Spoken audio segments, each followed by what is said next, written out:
Hi, I'm Bobby Halton. We're on the road at FDIC 2008, and I'm here with my good friend Ron Siarnicki, the executive director of the National Fallen Firefighters. Ron, thank you for spending some time with us today. Thank you for all you do, and thank you for being willing to come to FDIC again this year and present and share what you do with all the people here at FDIC. Having a good show? Absolutely, and I wouldn't miss it, Bobby. It is a you. Great event. It is a premier trade show for the fire service, and it's always on my calendar. So let's talk about a good friend of ours. Let's start right off with two good friends. Two people I want to talk about, Mary and Denny. So let's start with Mary, because today Ron and I were able to do a surprise presentation to one of the absolute jewels of the fire service. Absolutely. And Mary McCormack, who is kind of a mom to all of us. Jimmy McCormack's mom, wife of Ed McCormack, one of the true visionaries. I mean, a lot of people may not understand it, but Eddie saw what FDIC would be 30 years ago. Absolutely, and Mary is a jewel. She is just one of those special ladies who has committed her entire life to make the fire service better. So the seal of excellence is what exactly? We gave Mary today, actually you presented to Mary today on behalf of the National Fallen Firefighters Foundation, a seal of excellence, which is the highest award the foundation can give to a person who is committed to the 16 firefighter life safety initiatives, the Everyone Goes Home campaign.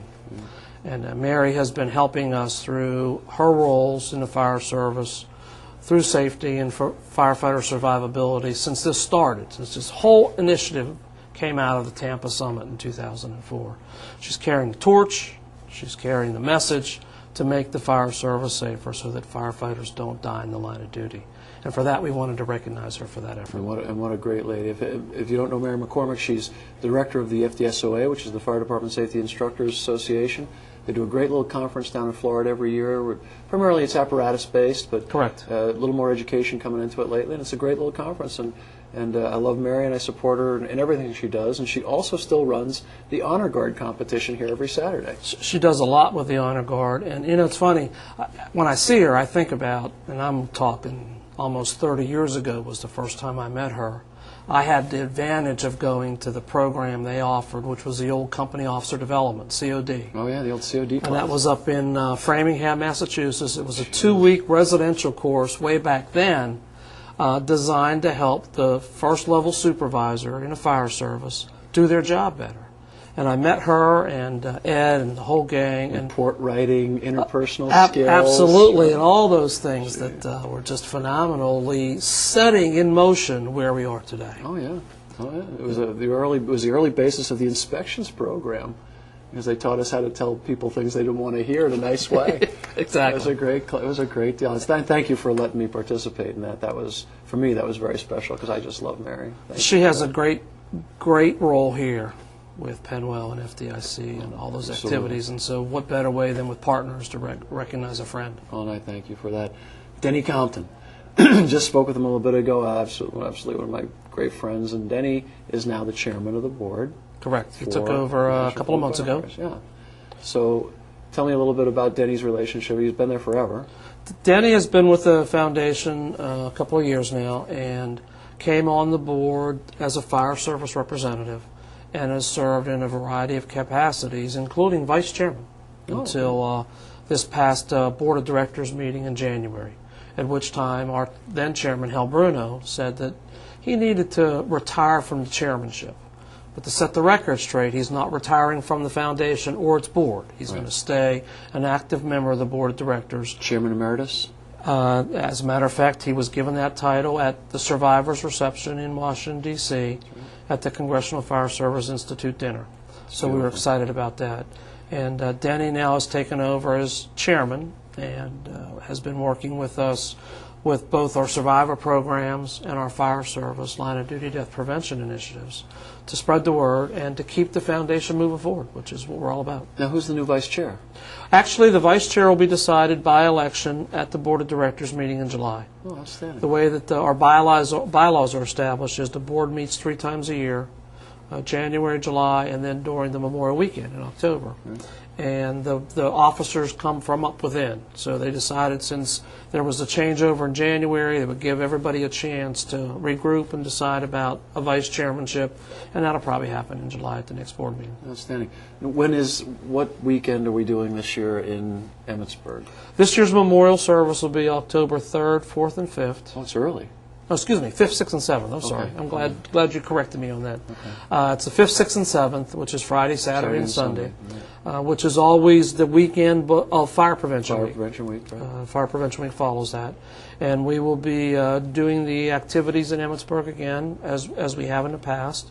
Unfortunately, we're talking about almost 115 families, which is a tragic number all to itself, and probably could take a whole other segment of your show at some point to talk about. Fascinating year in terms of multiple fatality line of duty deaths. Just it has. Very reminiscent of 1999 in terms of multiple fire deaths for us, hostile fire behavior deaths. It's been tough because of the number of multiples, and the majority of those multiples are involved in actual firefighting operations. We've not seen that for a while as well. That's right. And so the weekend will also have the Charleston 9, That's right. which will bring a different flavor to the weekend, unfortunately, because of the massive amount of loss that occurred that day in June at the Super Sofa Store fire. But one of the things that we've reached out, we have a huge initiative underway with Charleston Fire Department, and we are working through the South Carolina Firefighters Association to help deliver the behavioral health needs. We've built a complete counseling services unit down there, and they are servicing the members of that department and the surrounding departments. Because we lose sight sometimes that there was like 6 or 7 other departments that responded in that day. St. Andrews and several others. Correct, and those different departments witnessed everything that the Charleston Fire Department They were fighting the fire. Absolutely, alongside these and guys. some of their members were caught in that same flashover as it occurred.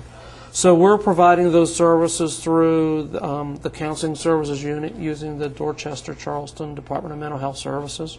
And actually what's interesting is the model that was developed for FDNY for 9/11 was taken and applied to Charleston, and it worked. Wow. And what that tells us is that the lessons learned from 9/11 related to what we're calling the new normal, peer intervention, is setting the trend for the behavioral health needs for firefighters who witness tragic occurrences. And it helps us to deal with that and to get back to a level of normalcy, whatever that is, for them quicker, which is what it's all about, helping them recover and rebuild their lives. It's excellent. It's excellent. So a lot of stuff going on, a lot of good stuff. Yeah, there is. A tough week last week with Colin. I ran into one of the former chiefs this morning. Rob came by this morning. We had a few words, and tough event there. It is, and then to have the one with Erie, Pennsylvania, just a couple of days. When we hear a floor, we're always thinking lightweight truss. That was your grandfather's floor. Right. And that was plywood, 2x10 dimension lumber. 2x10s. That was your grandfather's floor. It was funny because I was speaking to my uncle, who's an old fireman, with the chaplain who spoke here, my father Ed, and he leans over to me and he goes, "Bobby, wood burns." Yes. Oh, shit, that's right. Doesn't matter what size it is, it burns. Right.